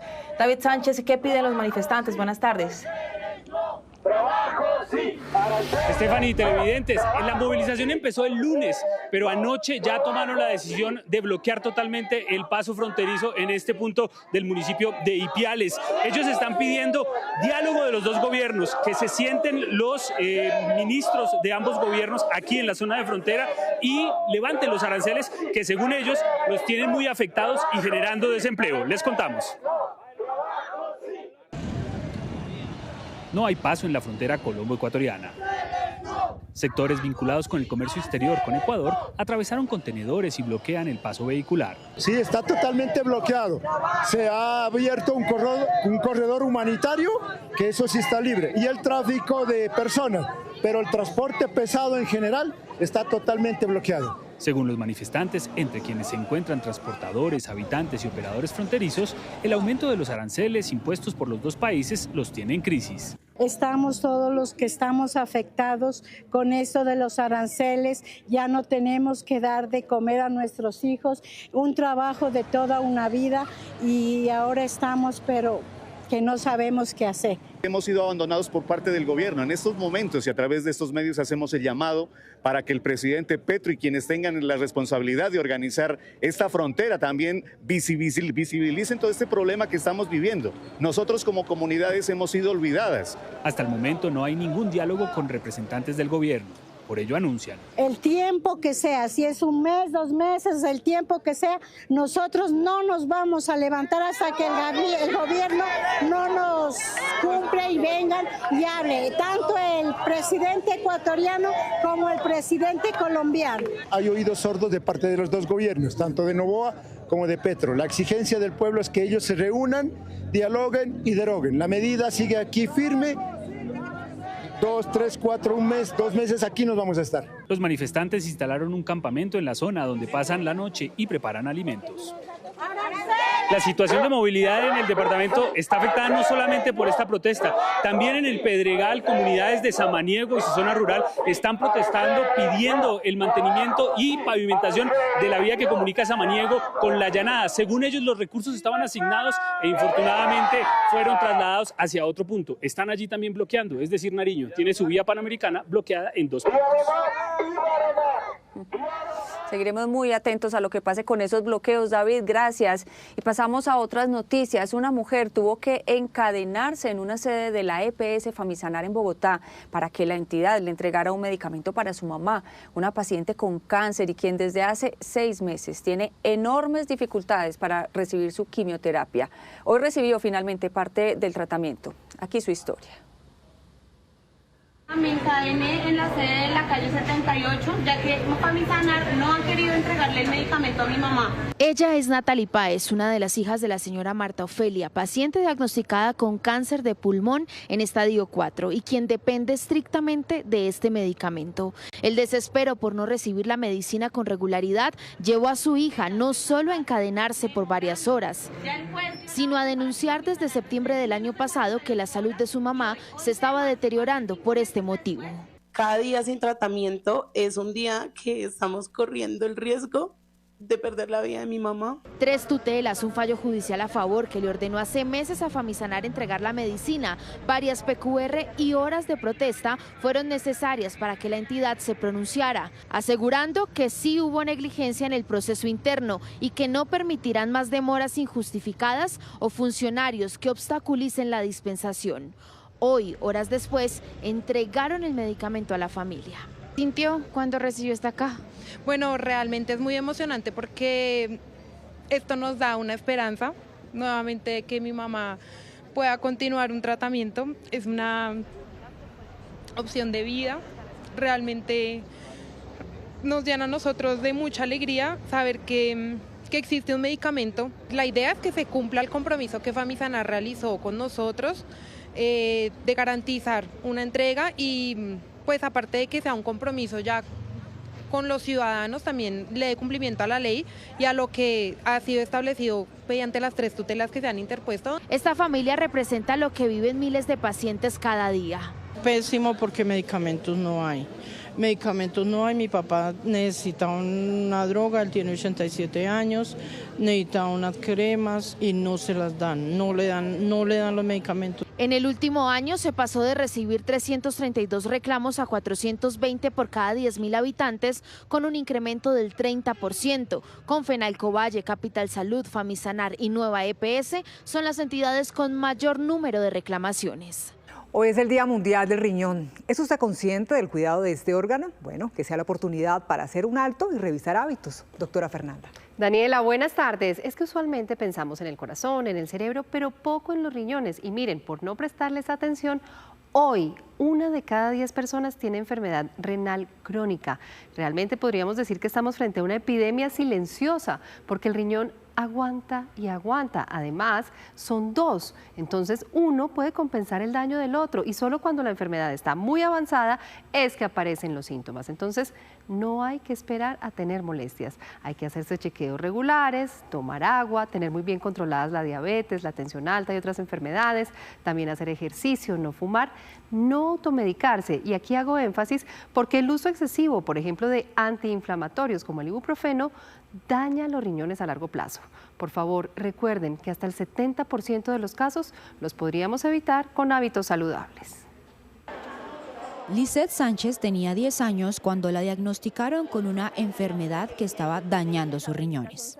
Nosotros vivimos con mi abuelita y ya comenzaba a ver como cambios físicos, palidez, un aspecto diferente, que fue lo que motivó a mi mamá a llevarme al médico y hacer unos exámenes que detectaron que el riñón tenía cierta deficiencia. Como cuenta Lisette, fueron unos síntomas muy vagos e inespecíficos, lo que coincide con lo que explican los especialistas, y es que las manifestaciones más visibles suelen aparecer cuando ya hay un estado avanzado de la enfermedad.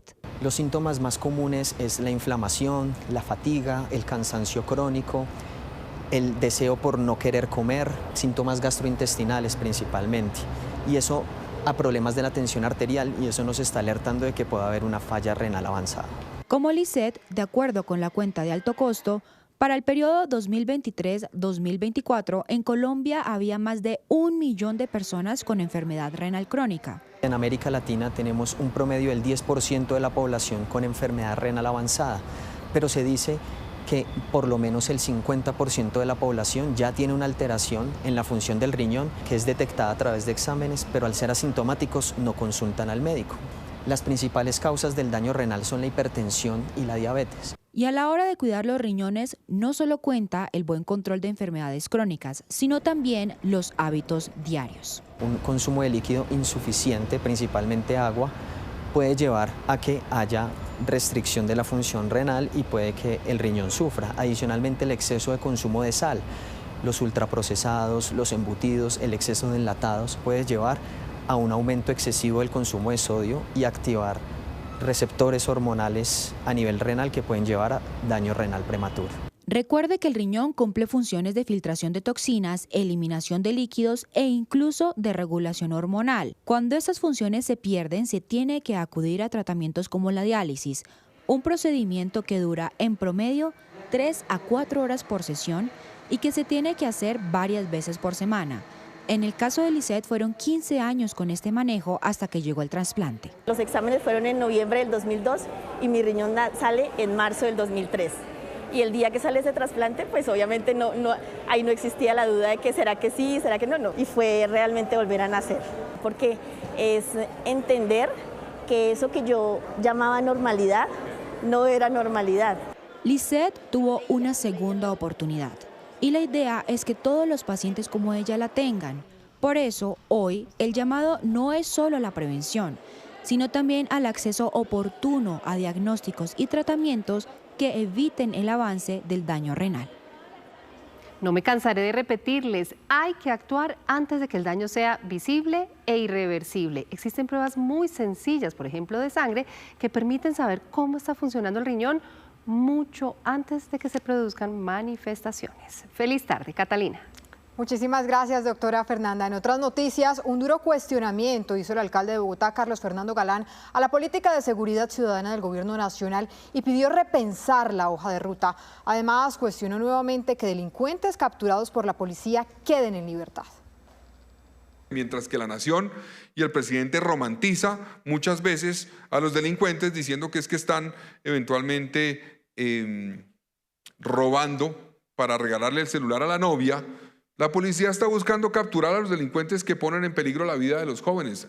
Por un celular han matado en Bogotá y matan, y por eso es fundamental repensar la política de seguridad, repensar la política criminal y garantizar que somos mucho más eficaces para enfrentar esos retos. En Bogotá estamos haciendo cosas, fortaleciendo las capacidades en tecnología, garantizamos que incluimos analítica, inteligencia artificial, pero nada de eso será suficiente si permitimos que en nuestra sociedad haya una especie de carrera criminal, que un delincuente que roba un celular porque es menor cuantía no sea sancionado. En la práctica estamos legalizando el hurto de celulares. Justamente y en la misma línea, durante el Congreso Nacional de Municipios que se realiza en Cartagena, alcaldes de distintas regiones del país pusieron sobre la mesa el tema de la seguridad como principal preocupación. Sí, bueno, un saludo para todas. Aunque reconocen la gravedad del panorama, varios alcaldes del país admiten que hablar directamente de inseguridad no siempre es fácil. El panorama hoy a nivel de todo el departamento del Chocó no es el satisfactorio y el municipio de Tadó no es ajeno precisamente a esta situación que vimos de alteración de orden público.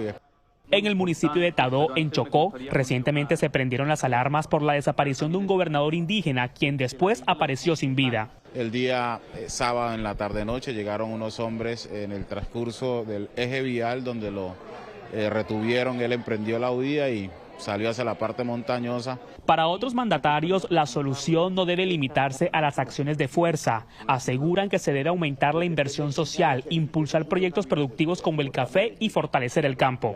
Le apuntamos mucho a la parte productiva, al fortalecimiento de economías, los proyectos que ya hemos y que tenemos en nuestros municipios. Los mandatarios locales enfatizaron en la importancia de garantizar las condiciones de seguridad para las próximas elecciones presidenciales. Y esperamos que también haya normalidad en el proceso electoral de presidencia de la República. La gente votó masivamente y esperamos que sigan haciendo uso de ese derecho al sufragio.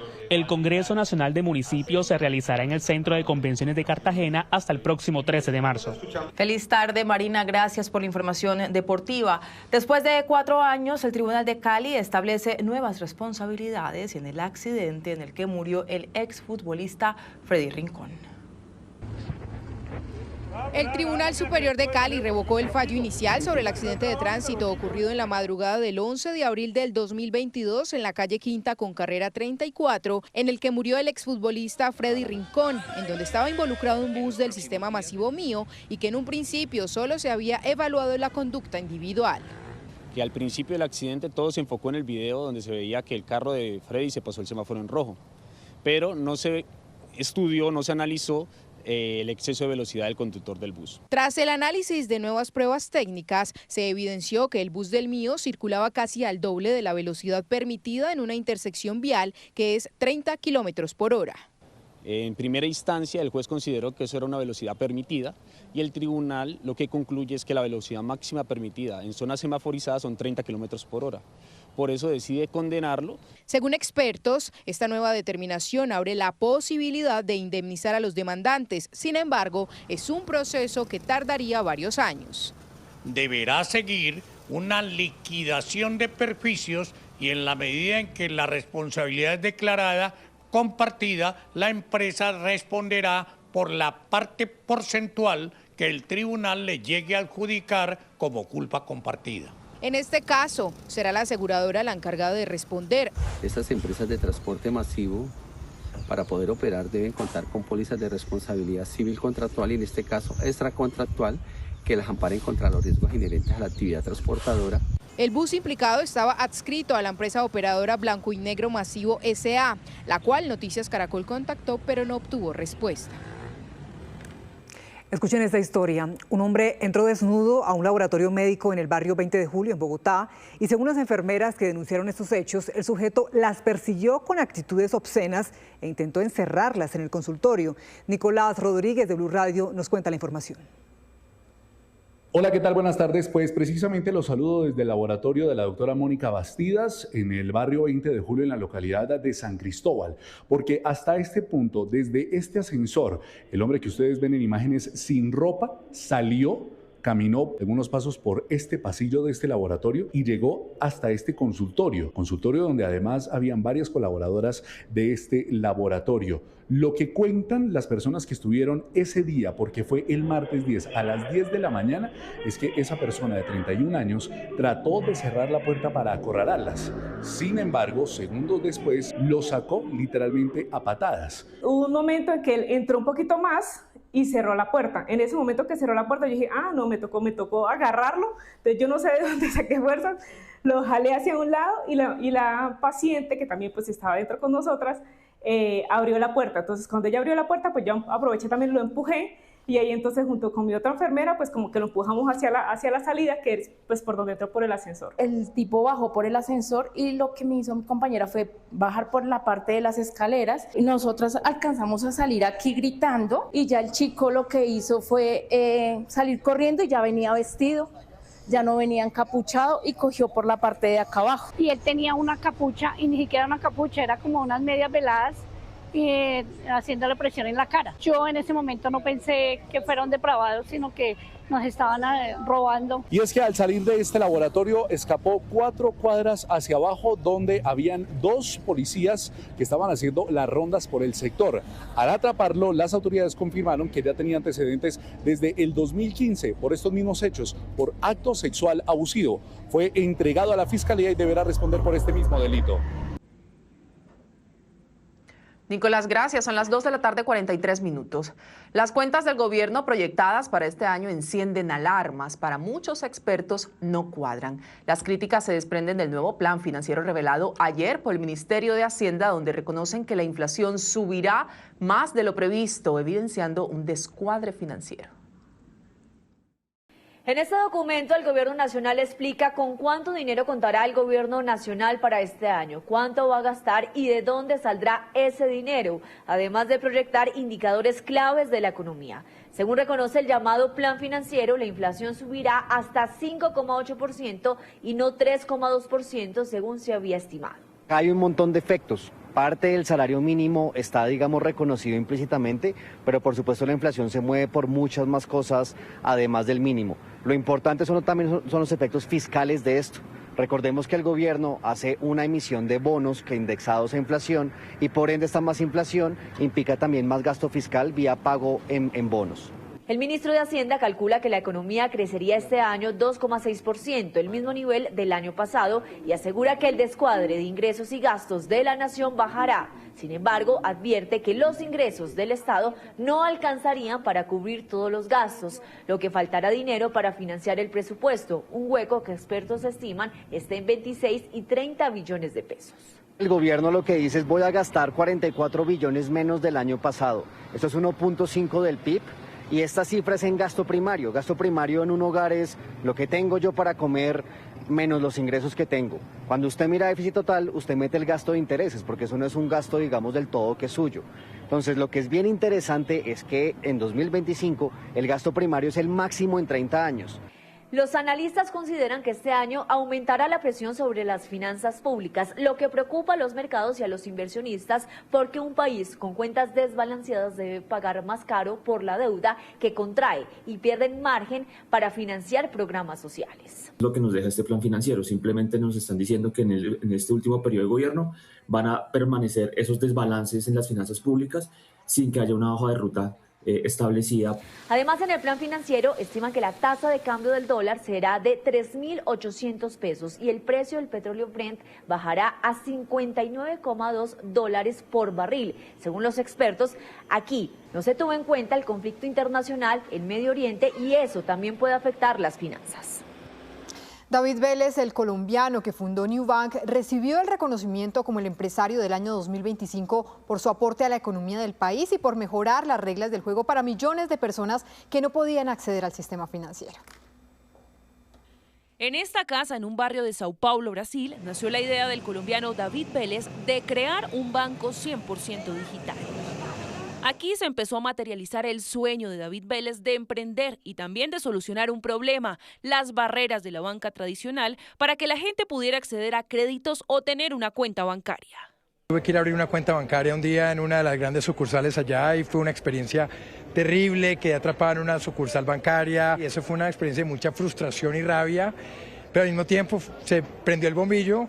Si tanta gente estaba sufriendo por esa experiencia, eso significaba una oportunidad de reinventar la banca y crear un mejor producto para los consumidores. Y así en 2013 me puse con mis cofundadores a trabajar 100% en Nu. 13 años después, el fundador de Nubank, David Vélez, es reconocido como el empresario del año por el diario La República, confirmando que las ideas disruptivas y trabajar por la gente sí son la clave del éxito. Soy un gran creedor del sector privado. Creo que el emprendedor, el comerciante, es el motor de la economía y necesitamos más sector privado, necesitamos más emprendedores construyendo empresa, resolviendo problemas. Entonces creo que es importante resaltar el trabajo que todos los emprendedores grandes y pequeños están haciendo. Y por otro lado, en Colombia, yo soy colombiano, viví aquí hasta los 8 años, pero después tuve que salir del país y regresar a Colombia para mí siempre es un motivo de orgullo de poder estar aquí celebrando el trabajo que hemos hecho durante tantos años.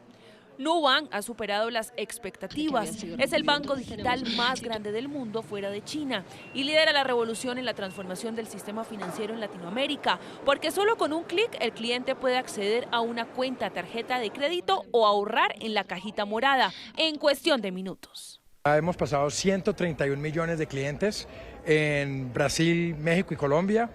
Y estamos empezando ya nuestro proceso para ir a Estados Unidos también como cuarto país, un mercado más grande del mundo. Así que ahí ha sido bastante rápido, pero apenas estamos empezando. Todavía falta mucho por construir.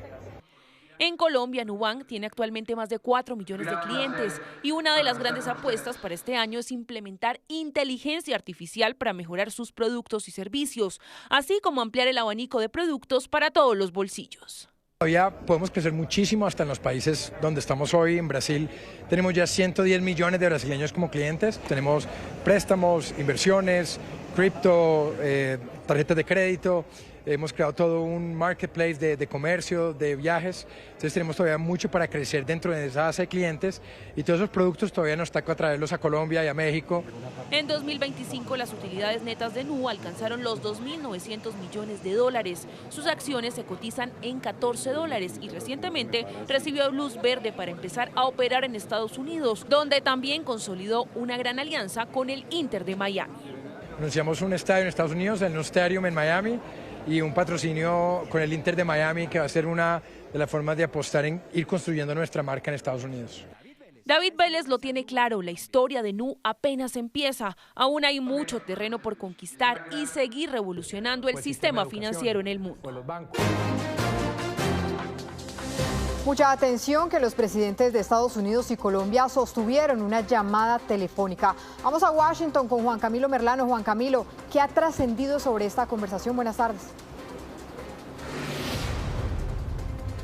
Catalina, cerca de 30 minutos y de acuerdo a la información que revela la presidencia de Colombia, hablaron sobre temas energéticos, hidrocarburos, lucha contra el narcotráfico y también relaciones comerciales. Pero se destacó un tema particular, tiene que ver con la ausencia del presidente Gustavo Petro durante el fin de semana en la cumbre Escudo de las Américas. Dice la presidencia de Colombia que el presidente Trump se disculpó por cualquier inconveniente previo relacionado con la invitación a Miami, o en este caso la no invitación a Miami. Recordemos que durante toda esta semana hubo ruido precisamente por los comentarios primero de la portavoz de la Casa Blanca, Caroline Leavitt, diciendo que no estaban viendo el nivel de cooperación que querían por parte de Colombia y que por eso no se había invitado, y posteriormente al presidente Donald Trump diciendo que creía que habían sido invitados Colombia, Brasil y México, pero que en todo caso se llevaba bien con esos mandatarios. ¿Qué es lo que nos dicen?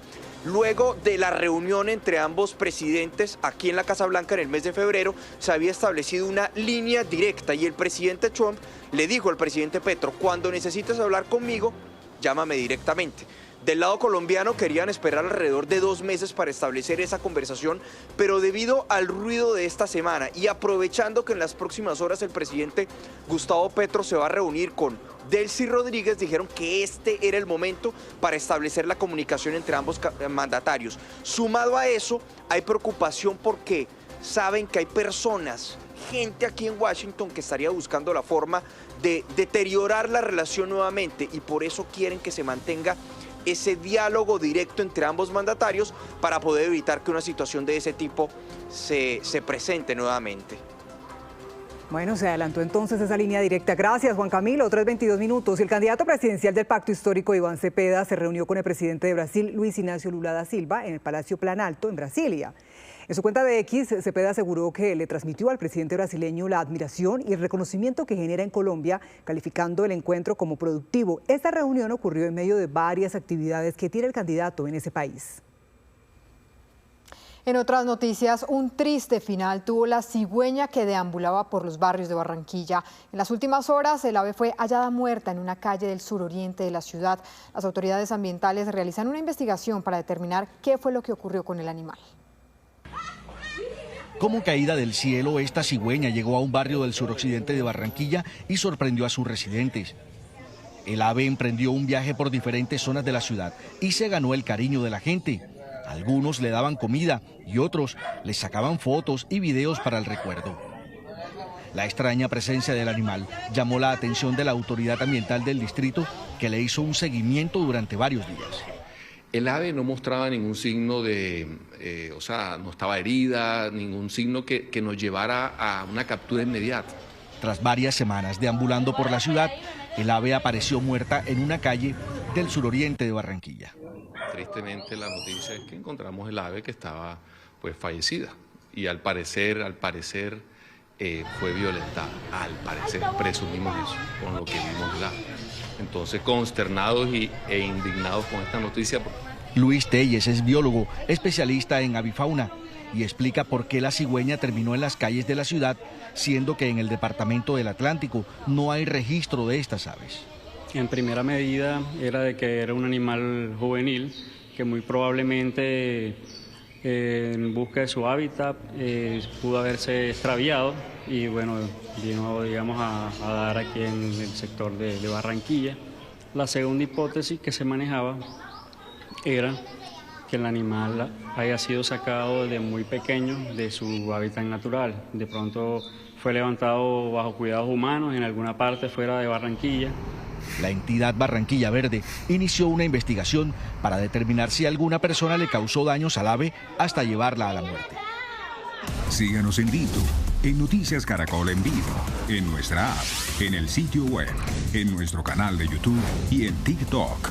Nosotros le damos las noticias, usted escoge la pantalla. Nos conectamos con nuestra señal digital. ¿Qué tendrán esta tarde Noticias Caracol en vivo, Paula? Daniela, ¿qué tal? Muy buenas tardes. Pues desde las 3:30 de la tarde, nosotros aquí en Noticias Caracol en vivo vamos a estar hablando de los detalles de las fórmulas presidenciales para las próximas elecciones para elegir al nuevo presidente de Colombia. Estaremos hablando de lo que significa y también de lo que implica también tener a cada una de estas personalidades al lado de los candidatos que claramente se están lanzando a la presidencia. Otro de los temas importantes de los que vamos a estar hablando durante la tarde es sobre la salud. Hablamos con el presidente de las sociedades científicas sobre el efecto que tomó el tribunal de las medidas cautelares a la iniciativa de reorganizar a los pacientes debido a criterios que sean poblacionales y también en los territorios, porque cerca de 6.5 millones de pacientes estarían en riesgo en esta reorganización. Y finalmente, en lo más viral, estaremos hablando con Malú, nuestra presentadora de la edición central de Noticias Caracol. En una charla muy íntima nos contó detalles de su vida y, por supuesto, por qué se ha convertido en un ícono de las elecciones en nuestro país. Así que no nos fallen desde las 3:30 de la tarde aquí en Noticias Caracol en vivo.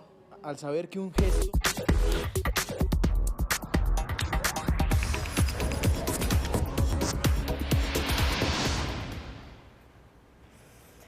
Muy buenas tardes, hoy comenzamos lo más treinado con una joven que viaja en el tiempo para experimentar de primera mano desde la invasión vikinga, pasando por la desaparición de Pompeya y el hundimiento del Titanic. Dicen sus seguidores que hace ver la historia mejor de lo que fue. Ustedes juzgarán. Cuando Chloe intentó alertar a un ciudadano de Pompeya sobre la erupción del monte Vesubio en el año 79 a.C., Quid lucertis muller insana, quae inturium sed nitam vium. Por supuesto, no le creyó, y lo demás es historia, pero no para esta joven estadounidense que ha hecho de la inteligencia artificial su pretexto para convertirse en una viajera del tiempo.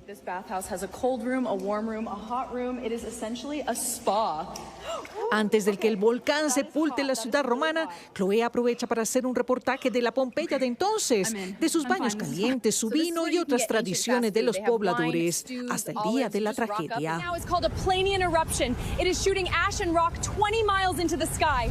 Todo es posible para esta creadora de contenido que con cada video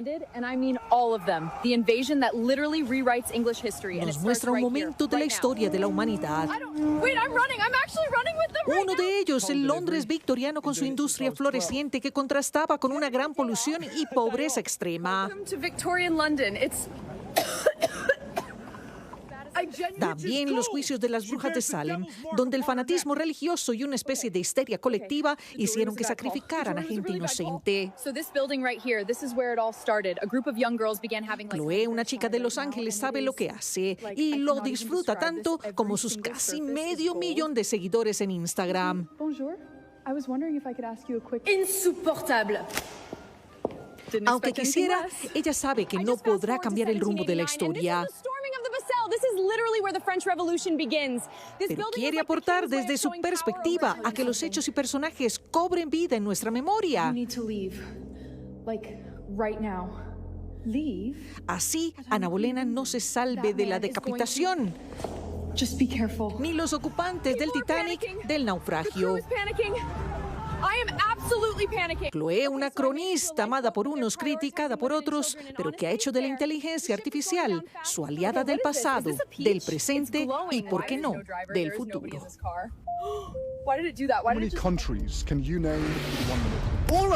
Y cuando a este joven le preguntaron cuántos países podría nombrar en tan solo un minuto,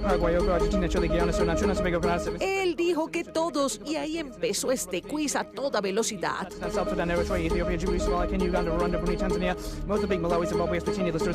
Su nombre, Ollie Matthews, un verdadero genio capaz de recitar los nombres de los más de 3.000 condados de cada estado de los Estados Unidos, los 206 huesos del cuerpo humano y esto, los 197 países del mundo en un minuto.